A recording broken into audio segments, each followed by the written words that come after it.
Well, prior to her passing, Queen Elizabeth had been unwell for an extensive period of time. The monarch was largely absent from public life after spraining her back in October last year and then was ill following that COVID diagnosis that followed. Many people are shocked because they saw pictures of the Queen smiling as she met with the UK Prime Minister's replacement Liz Truss just 2 days before her death.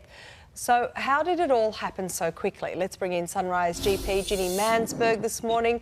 Ginny, can you just explain potentially what happened here?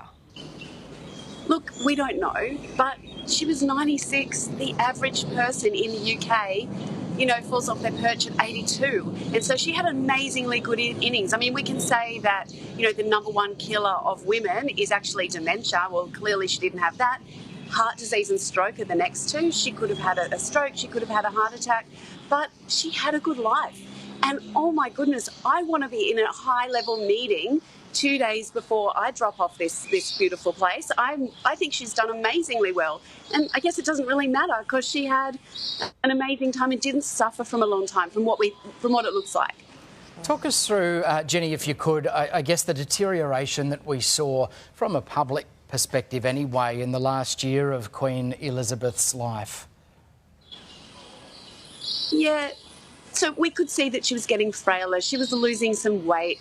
She was walking with a stick. Interestingly, she stuck to a walking stick, and it was an interesting walking stick too, wasn't it?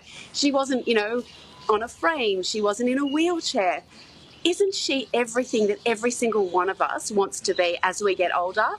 With all of our marbles, able to have meetings, able to walk around, with a stick, but she looked amazing. And 90-year-olds get frailer as they get older. They don't eat as much.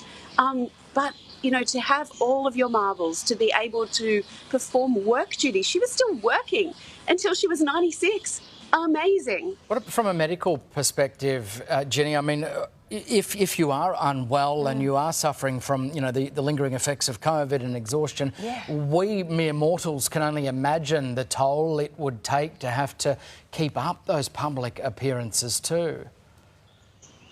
Absolutely. We know that as you get older, you are frailer, you don't have as much muscle strength, you don't have as much energy.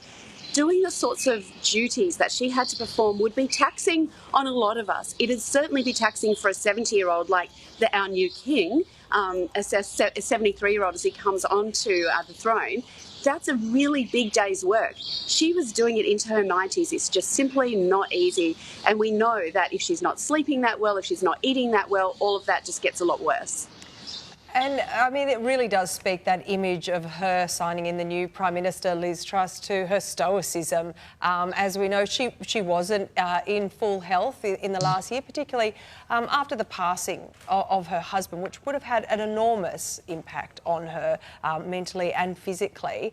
But it really speaks volumes how stoic she was, that we still saw her mobile even at the few engagements we did see her at. Yeah, I agree. And Sal, you mentioned something really important.